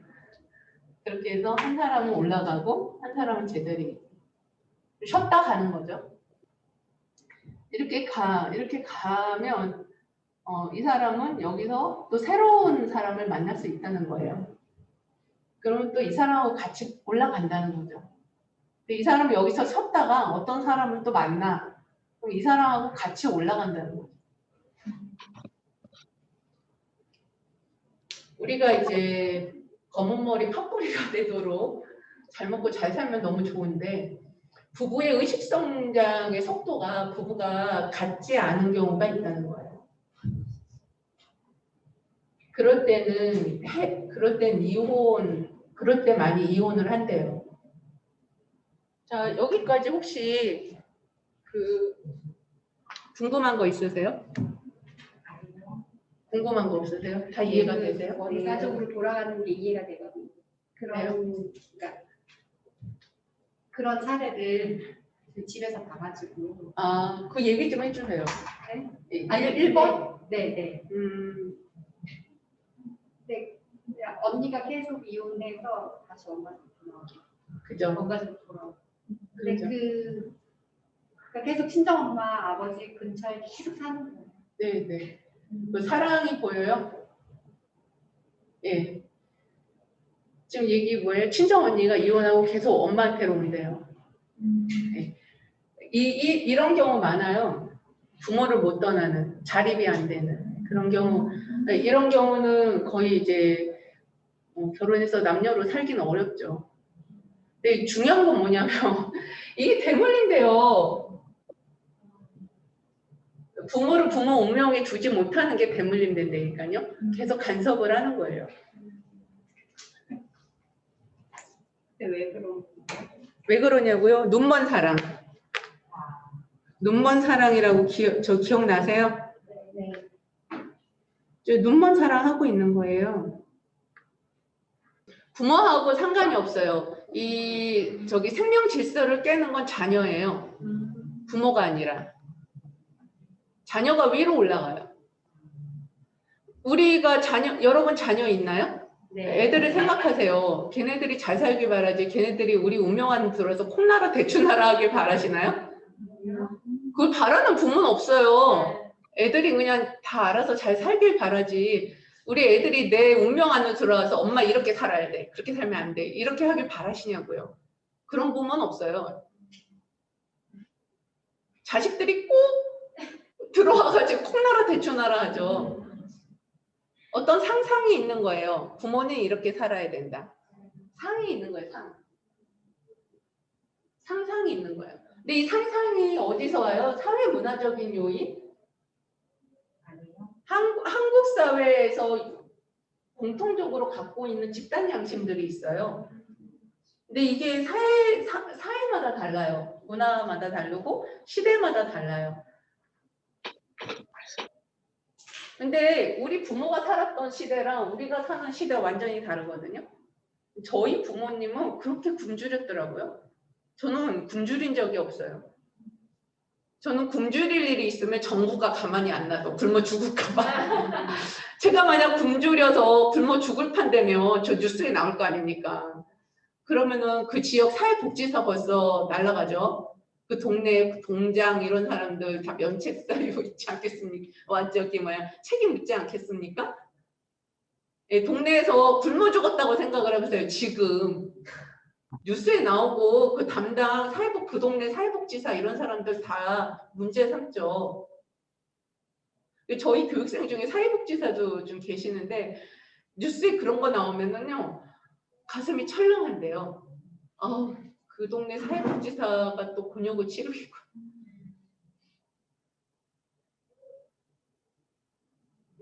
겪고 있는 거죠, 그분은. 우리는 굶어 죽지 않아요. 근데 저희 부모님 세대는 굶어 죽은 사람도 많고 우리 부모님 자체가 이제 굶주림에 항상 헐떡거렸고 15만 원짜리 밥 한 끼에 15만 원짜리 이렇게 식사 대접을 했는데 딱 나왔는데 저희 아버지가 6살 때 운동회 하는 데를 처음 갔던 그 국민학교 그러니까 그 식당을 나왔는데 그 국민학교가 있대요. 나는 안 보이는데 저기 있대. 근데 그 국민학교 저희 아버지 6살 때 일제시대죠. 근데 그 운동회라고 해서 처음 갔는데 배가 고파가지고 할머니 그 치맛자루 들고 엄마 닝고 사줘, 엄마 닝고 사줘 하면서 다니셨다고 그 학교에서. 그때 한 70대셨는데 60 몇 년 전에 그 굶주림에 대한 기억. 15만 원 한 끼 식사 15만 원. 그때 어버이날이어가지고 제가 쌌거든요. 근데 15만 원짜리 드시고 나와가지고 그 6살 때 그 굶주렸던 얘기를 하시더라고요. 바로 얼굴이 이제 딸내미 덕에 호강한다고 탁 이러고서 딱 나와갖고 갑자기 얼굴이 막 6살 때 그 닝고 먹고 싶었던 6살 아이 얼굴로 싹 변하시더라고요. 우리 아이 이런 공부도 하고 하면서 우리 안에 있는 그런 아픔들을 다 녹이고 하는 작업들을 했지만 우리 부모 세대는 그런 게 허용이 안 됐던 시절이잖아요. 부모님의 삶에 대한 판단 평가가 얼마나 무모한지를 알아야 돼요. 우리도 그때 태어났으면 엄마 닝고 사줘 해줬겠죠. 했겠죠. 근데 우리의 어떤 시각으로 부모님의 삶에 대해서 계속 우리가 평가하거든요. 그리고 금방 계속 얘기했던 거예요. 배우자한테 원가족에게서 받지 못한, 충족되지 못한 것들을 이제 기대하고 희망하면서 요구할 때, 이때 못 살겠다. 니네 엄마한테 가서 젖 좀 더 먹고 와라 이러면서 헤어진대. 일리가 있죠. 네. 예. 그러니까 이런 이제 우리가 못 살겠다, 헤어지자 이런 말이 나올 때는 보통 이제 세 가지 조건, 세 가지 어떤 이슈로 고민을 할 때 그런 마음이 생긴대요. 예. 그래서 이 세 가지 중에 이제 나한테 이 중에 한 개라도 있으면 자기를 한번 보시기 바랍니다. 사실은 이제 부부가 함께 성장하는 게 제일 바람직한데 이것도 되게 안타깝죠. 생각보다 사람들이 그렇게 성장을 향하지 않는 것 같아요. 성장하는 걸 좀 두려워하는 것 같아요. 상대방. 내가 그냥 여기 있는 게 편한데. 예, 공부를 방해해요. 네. 공부를 방해하는 배우자들이 의외로 많아요. 이렇게 될까봐 무서워하는 거죠. 그래서 그 동기부여를 잘 해서, 근데 이제 그러니까 대등한 주고받기를 하게 되면 배우자도 이제 영향을 서로 주고받기 때문에 이런 이제 가족 세우기가 됐든 뭐가 됐든 이런 공부를 하게 되면 생활 속에서 그게 드러나게 돼 있거든요. 그러면 자연스럽게 배우더라고요. 그 이상하게 배워서 좀 약간 그게 아닌데 하여튼 자기식으로 해석해가지고 뭐 아는 척하고 막 이런 게 있어서 좀 괴롭긴 하지만 어쨌든 제대로 뭐 책이라도 한 권 제대로 읽고 파악을 하든지 말지 자기식으로 또 막 해석하잖아요. 예, 그렇게 해서 이제 아는 척을 또 막 하시죠. 예, 막 그렇게 해서 이제 여러 가지 애로사항이 있긴 하지만 어쨌든 배우자가 계속 성장을 하면 배우자의 변화를 보기 때문에 자신도 그거에 맞춰서 이제 가기는. 근데 이제 공부를 방해하는 사람들도 있을 수 있죠. 예. 그리고 돈으로 통제하려고 하거나 특히 이제 그 돈으로 배우자를 돈으로 통제하려고 해요. 그래서 예전에 제가 그 캡처를 해놨어야 되는데 항상 이제 그 어떤 이제 만평 이제 신문사의 그 만평 그림이 엄마하고 아이가 이렇게 끌어안고 있고요. 이렇게 아버지 그러니까 이쪽에서는 엄마하고 아이가 이렇게 끌어안고 있고 아버지는 등 돌리고 돈을 이렇게 끌어안고 있어요. 등을 이렇게 돌리고 이제 가족이 분열되는데 아버지는 돈을 이렇게 끌어안고 있는 거예요. 그거 엄청 생생하대요. 그런 집 많습니다. 그래서 이제 여자들이 이제 돈 벌러 나오죠. 돈 벌러 나오고 그 자기 성장을 해요. 남편한테 의존하지 않으면서 자기 성장을 하는 그런 여자들이 좀 많아진 것 같고 그리고 이제 저희 이제 선생님들 중에는 이제 그렇게 해서 자기 의식 성장 공부를 하러 오시는 분도 의외로 많고 그래서 그렇게 뭐 배우자 환경이 안 좋다 그것이 꼭 나쁜 건 아니에요. 배우자 환경이 안 좋으면 그거는 성장하라는 메시지로 받아들여야 돼요. 그 융이 그랬다고 하잖아요. 남편이 바람 피면 기뻐하라고. 그때는 네가 깨어나야 할 시기인 줄 알아라. 안 그러면 그 여자들이 깨어나겠어요? 안주하지. 남편이 바람 피면 이제 그때서 이렇게 살면 안 되나 보다 이렇게 관심을 갖는 여자들이 의외로 많아요. 저희 교육생들도 그게 동기가 돼서 이제 자기 성장을 하러 이제 오시는 그런 분들. 우리 이제 부부관계 작업하면 외도 작업 많이 하거든요. 근데 이제 이혼할 배짱도 없고 생존에 대한 이제 경제적인 그런 부분에 대해서도 이제 문제가 있고 뭐 여러 가지 이제 난관들이 있죠. 이혼했을 때 겪어야 될 받아들여야 될 난관들. 그렇다고 남편이 싫은 것도 아니고 남편이 외도를 했어도 남편을 싫어하거나 한 건 아니에요. 남편이 다른 여자를 좋아해서 문제지. 남편이 다른 여자를 좋아하는 거랑 이제 내가 남편을 좋아하는 건 별개거든요. 남편이 나만 사랑했으면 좋겠는데 이 남편이 나도 사랑하고 딴 여자도 사랑하고 이거는 이제 내가 결정을 해야 되는 거죠. 남편 마음을 바꾸려고 하는 거는 100% 실패하게 돼 있어요. 그건 남편 마음이고 그건 남편의 이슈죠. 예. 그러니까 내 이슈를 다뤄야죠. 내 이슈. 내 이슈는 뭐예요? 내가 이렇게 살 것인가? 아니면은 성장할 건가? 대등한 주고받기를 할 수 있는 그런 여성으로서 이렇게 내가 성장할 것인가? 남편이 없어도 행복하게 살고 남편이 있어도 행복하게 살 수 있는 거? 이런 것이 이제 대등한 주고받기에서 오는 힘이거든요. 남편한테 매이는 게 아니라 물론 이제 순환적 관계를 하죠. 관계를 하지만 관계를 하면서도 행복하고 관계 없이도 행복할 수 있는 거 이런 게 이제 내적 성장에서 오는 힘인 거죠. 그렇게 하면 건강한 남자들은 여성을 존경해요. 존경하고 그런 여자들은 뭘 해도 다 잘하거든요. 다 잘해요. 뭐 자기가 바빠서 못하는 거지 뭘 해도 다 잘해요. 지혜가 있기 때문에. 예를 들면 다 잘한다는 것이 노동을 잘한다는 그런 의미로 또 받아들일까 봐 뭐 반찬을 잘한다 이렇게 생각할 거는데 반찬을 잘 못하면 반찬을 잘하는 사람을 시켜요. 반찬을 잘하는 집걸 사와. 그래서 맛있게 먹어.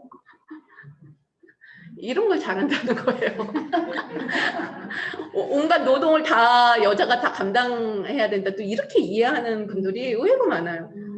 고생 좀 하고 살지 마세요. 왜 고생을 다 하면서 살려고 그러세요? 자기를 보호해야지. 이게 엄마들의 살았던 그것에 지금 현대 우리한테 요구되어지는 사회적 환경 이런 것들을 다 감당하려고 그래. 병나요, 병나.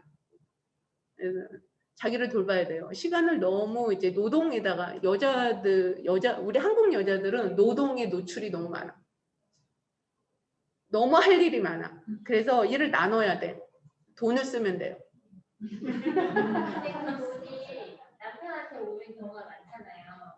그러니까 이제 남편은 너는 내 덕에 뭐 도우미도 쓰고 반찬도 사 먹고 그렇게 한다고 은연중에 깔거나 아니면 여자 스스로 죄책감이 드는 거예요. 왜냐하면 자기는 이제 시험 지금 받고 있죠. 남편한테 받고 있잖아요. 어떻게 받고 있어요? 저분 어떻게 받고 있어요? 지금 뭐 하고 있어요? 여기서 뭐 하고 있어요, 선생님? 알아차림 하면서 말씀하세요. 선생님 뭐 했어요? 이제 이게 패턴인 거예요. 이게 패턴인 거예요. 주고받기 패턴. 사이클이 어떻게 돌아요? 지금 굉장히 우리한테 이게 일반적으로 부부관계에서 많이 일어나는 현상이잖아요. 예, 더럽고 치사하게. 남자들이 엄청 쪼잔하게 하는 행동들이 많아요. 사토리들이. 그 가만히 있으면 존경과 사랑을 듬뿍 받을 텐데 그죠? 자, 남편이 어떻게 했어요? 생색을 냈어요. 월급을 갖다 주면서 생색을 냈어요. 생색을 하는 레파토리가 니는 내 덕에 도우미도 쓰고 반찬도 사 먹고 뭐 어쩌고 저쩌고 해. 예, 옆편은 어떻게 해요? 옆편은 이 생색에 대해서 치사해요. 치사해요. 쓰면서도 더러워. 도우미도 쓰고 반찬도 사 먹고 뭐 하여튼 온갖 여러 가지를 누리고 있는데 예, 누리고 축복이죠. 근데 이 축복을 받고 있어요? 이 축복이 더러워. 관계 패턴을 보세요.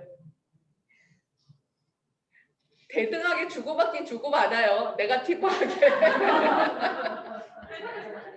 근데 이거를 바꿀 수 있는 힘이 우리한테 있어요. 예, 예.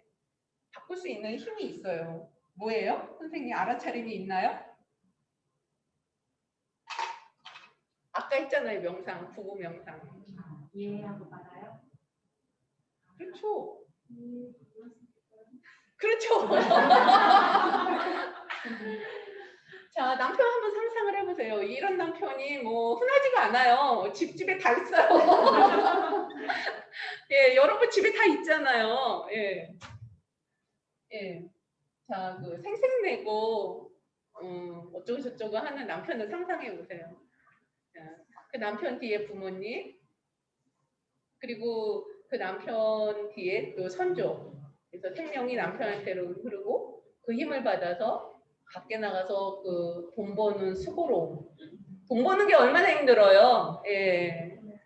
돈 버는 거 쉽지 않습니다. 그 뭘 하는지 모르겠지만 그 일이 끊이지 않으면서 계속 선생님의 생존을 돕고 있잖아요. 그 남편이 또 그 일을 할 수 있는 그 힘이 있고 그 전체를 보세요.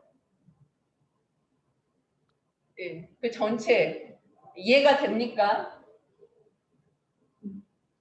되세요? 예.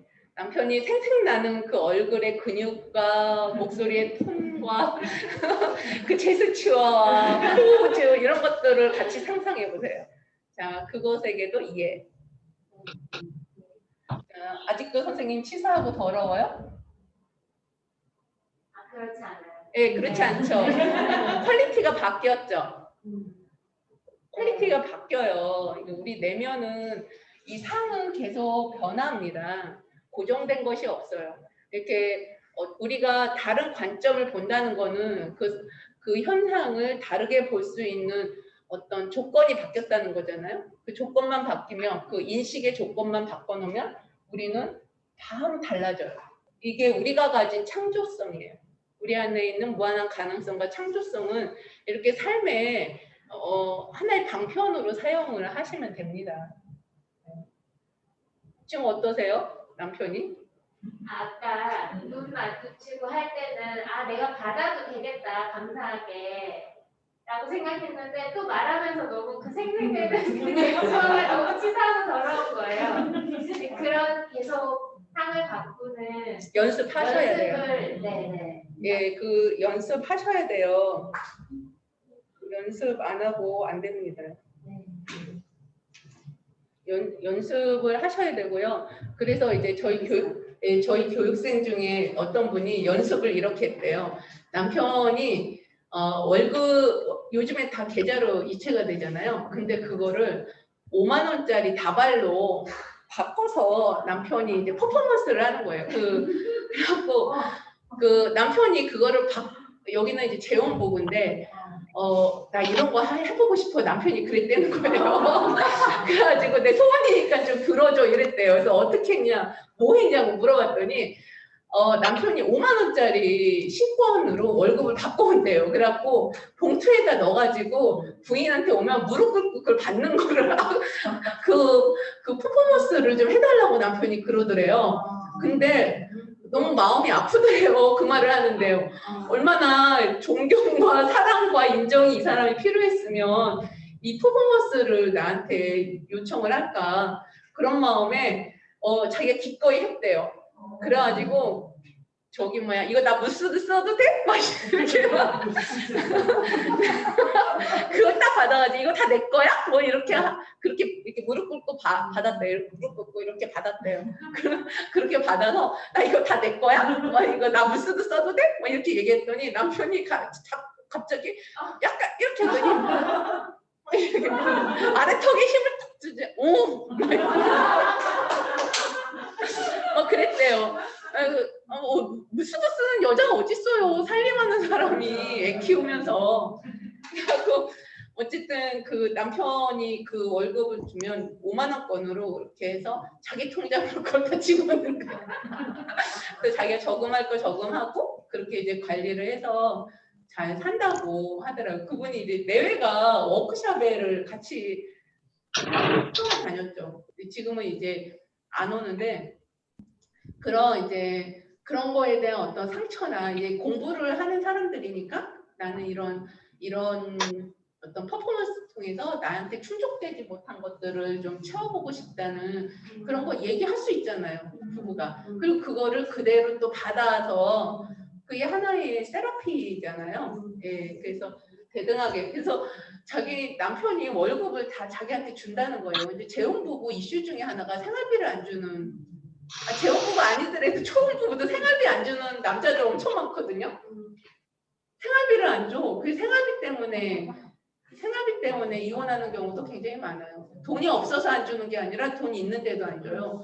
그리고 아주 생존에 필요한 것만 딱 주고 여자한테 현금을 또 안 주고 카드를 주는 남자들도 있고요. 그래가지고 이게 엄마들 자모 모임 같은 거 하면 밥 먹고 10,000원씩 내고 이런 거 하잖아요. 그 10,000원이 없는 거야. 그래서 백화점에 가서 몇백만 원짜리는 그냥 막 긁어도 이 10,000원이 없어. 그래가지고 이제 하여튼 그런 이제 돈으로 그렇게 관계를 통제하는 그런 경우도 있고, 그런데도 어쨌든 그 여자분은 계속 이제 그 남자랑 살면서 계속 이제 치사하고 더럽다는 말만 반복해요. 그래서 어쨌든 그런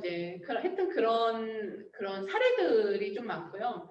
또 부부관계는 이 인간관계의 가장 이제 결정판이죠. 부부관계에서는 공부할 게 굉장히 많고, 이런 요소들이 인간관계, 조직에서의 관계, 예, 회사 조직에서의 관계, 아니면은 뭐 동호회에서 관계, 모든 관계에서 주고받기는 늘 일어나는 거니까 그런 자기 이슈들 그런 것들이 있다면 이 기준을 한번 보세요. 그리고 이 사람하고 그만 살고 싶다. 그러면 3가지 중에 한 가지인가 살펴보고 한 가지다. 뭐 한 가지 뭐라도 하나 있다. 그러면 저한테 오세요. 제가 바로 작업해드릴게요. 뭐 이런 거 전문입니다. 자, 여기까지 질문 있을까요? 또 하나 얘기 네. 드릴까요? 저번 주말에 저희 이제 형님네랑 시부모님이랑 다 이렇게 만났는데 저희 형님이 이제 전화가 왔어요. 집에 다 헤어져서 아주버님이 집을 나갔대요. 이제 집에 거의 다 와서 신혼얘기인데 그러니까 아주버님이 이제 조수석에 앉았다가 문을 열고 그냥 나가버리신 거죠. 왜 그러냐 그랬더니 자기 원가족만, 그러니까 아버님 어머니만 만나보면 그렇대요. 1년에 뭐 한 3-4번 이렇게 다 같이 보고 아주버님만 자기 본가에 가서 2-3일씩 이렇게 쉬고 오시는 때가 있고, 다 같이만 만나면 2-3일씩 집을 나가서 안 들어온다는 거예요. 자기 가족이 있는 집에, 자식들이 있는 집에. 형님은 시부모님만 만나는 날이 정해지면 전전긍긍이죠. 또 나갈 것 같으니까. 그래서 이제 저희 형님 입장에서는 아버님 어머님이 자기 힘든 얘기를 아버님 어머니 힘든 얘기를 자기 남편한테 안 하면 좋겠다는 거예요. 그 얘기만 들으면 아주버님이 막 유리 멘탈이 돼가지고 자기가 어쩔 줄을 모르고 자기 가정도 버겁고 자기가 지금 뭐 누리고 있는 거에 대한 미안함이 너무 커지니까 그 부모님한테도 너무 죄송스러워 하니까 숨어버리는 거예요. 그게 1년 동안 3-4번은 항상 있다는 거예요. 그런 경우에 이제 저희 형님도 그만 살고 싶다. 그리고 아주버님도 아주머님한테서 등 돌림을 당하니까 괴롭다고 그런 얘기를 하시더라고요. 이거 셋 중에 하나죠. 네, 셋 중에 하나고 여러분들은 남편이 그러면 어떻게 할 겁니까? 진짜 너무 힘들 것 같아요, 배우자가. 그러니까 이 셋 중에 하나를 반복하는 배우자하고 사는 게 쉬운 일은 아니죠. 옛날 엄마들은 다 참고 살았는데 요즘 여자들은 참고 안 살죠. 부부치료 가자, 막 이런 거 하죠. 네, 부부치료 가라고 하세요. 다 부부치료 가면 각자 원가족 이슈를 다뤄요. 원가족 이슈 안 다루고 어떻게 부부치료가 됩니까? 다 거기서 온 건데. 그래서 자기 원가족의 이슈를 그 미해결 과제들을 가지고 남녀가 만나서 형가족 관계에서 푸는 거예요. 그래서 요즘에 미혼들도 교육 과정에 많이 들어와요. 그 요번에 이제 트레이닝 과정에 저희 이제 딸하고 약혼자가 이제 들어갔어요. 그래서 얘네들은 이런 데 관심 없어요. 얘네들은 돈 버는 데 관심 있어요. 돈을 많이 버는 데 관심 있어요. 조금 버는 것도 아니고 돈을 아주 많이 버는 데 관심 있어서 둘이 미친 듯이 일을 열심히 하고 있어요. 요새 젊은 사람들이 그렇죠. 그런데 이제 와서 얘네들이 트레이닝 과정이 지난주에 있었거든요. 금토일. 그 과정에 딱 들어와서 갔다 와서 너무 좋았다는 거예요. 너무 좋았고 사람들이 우리들 되게 잘한다고 그렇게 칭찬을 받았대요. 얘네들은 이제 3회차에 들어갔거든요. 중간에. 그러니까 3회차까지 안 오면 너네들은 이번 기수에 교육을 못 받는다. 그러니까 결정해라. 이렇게 해서 얘네들 다 막 그 일중독이고 이래갖고 둘 다 막 살이 쪄가지고 건강이 별로 안 좋아요. 그래서 이제 몸 신체화로도 많이 와서 이제 문제가 심각해서 그 트레이닝을 신체화 작업을 하거든요. 그래서 이제 트레이닝 오라고 해서 이제 수련을 하고 되게 이제 좋은 경험을 했다고 이렇게 얘기를 해요. 근데 얘네들이 하는 말이 뭐냐면 이제 자기들도 되게 트라우마가 많은 줄 알았는데 트라우마가 크다고 생각했는데 그래서 굉장히 이제 안 보려고 도망가고 그랬는데 거기 갔더니 명함도 못 내밀겠다 뭐 이런 얘기를 하면서 그리고 이제 자기 또래보다 자기보다도 나이가 젊은 그런 사람들이 얘네들이 30이거든요. 자기보다 새파랗게 젊은 그런 자기 세대의 젊은 친구들이 와서 훈련을 하는 거고 너무 깜짝 놀랐다고 또 그런 얘기도 하는 거예요. 그러니까 우리가 고정관념만 내려놓고 정말 성장하고자 하는 그런 마음만 있으면 자기 원가족이 뭐 어떻든 상관없어요. 그거는 그냥 다 영적인 성장의 자원이 되는 거예요.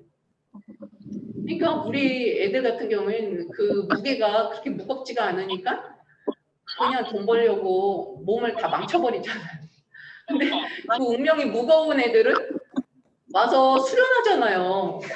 돈도 벌고 수련도 하고 그리고 그 어려움들을 자기 영적인 성장의 자원으로 쓰잖아요. 내가 갔다 와가지고는 반성을 많이 하더라고. 그래갖고 열심히 해보겠다고. 그러면서 이제 카페도 가입하는데 등업해달라고 그러고 뭐 이렇게 오는데 막 문자가 왔더라고. 그러니까 우리가 이제 그렇게 시아주버님처럼 어떤 이제 맏아들들이 어렵죠. 한국 사회에서 맏아들이 어렵습니다. 맏며느리도 어렵습니다. 예, 그럼 배우자랑 사는 거는 쉽지가 않죠. 예, 이런 이슈가 있다면 그거는 영적인 성장의 자원이다 이렇게 보셔야 돼요. 예, 그리고 책을 권하세요. 제가 책 쓴 이유가 책을 권하기가 제일 편하더라고요. 어려움에 처해 있는 분들이 굉장히 많은데 그래서 번역서잖아요. 한국에 나와 있는 책들이. 그래서 한국의 사례를 다루는 책이 좀 나와야 되지 않는데 책이 안 나오는 거예요. 그래갖고 할 수 없이 내가 써야겠다 이 생각이 들고 그래서 이제 김영사에서 이제 그런 아이디어를 또 받아들이고 그래가지고 이제 책을 2년 동안 썼어요. 2년 동안 그렇게 해서 나온 책이거든요. 그래서 다 한국 사례고 한국의 문화에서 오는 그 외국의 번역서나 이런 데서 볼 수 없는 한국 문화에서 오는 그 아픔들이 우리 대물림 되고 있어요. 그래서 그런 요소들을 이제 우리가 좀 보면 그거 다 한국 문화, 맏아들, 장남 뭐 이거랑 관계가 있잖아요. 또 부모님들은 또 장남을 부모를 대신하는 경우가 많아요. 또 장남을 어려워한다? 그러면은 부모를 대신할 가능성이 있어요. 자식은 엄청 힘들죠. 예, 자식은 굉장히 힘듭니다. 예, 그래서 그 책만 봐도 그 서열과 관련된 이슈만 정확하게 알아도 그 형님이 자기 남편이 왜 그러는지를 알 수가 있어요. 그래서 1차적으로 책을 권하는 게 이제 제일 좀 일반적으로 좀 수월하게 돕는 방법이에요. 되게 이제 우리한테는 굉장히 유익한 사례였어요. 근데 이런 사례가 많으니까. 한국 문화에서 있는 일이에요. 이게 문화별로 가지고 있는 집단 양심이 달라가지고 우리는 이제 한국 사례를 좀 많이 알 필요가 있죠. 뭐 또 질문 있나요? 예. 그러면 수고 많이 하셨고요. 좀 재밌었어요? 네. 흥미로웠습니까? 부부관계가 좀 흥미로워서 네. 저도 재밌었어요. 요새 젊은 사람은 어떻게 사나 좀 궁금하기도 했거든요. 우리 치사하지 않아요?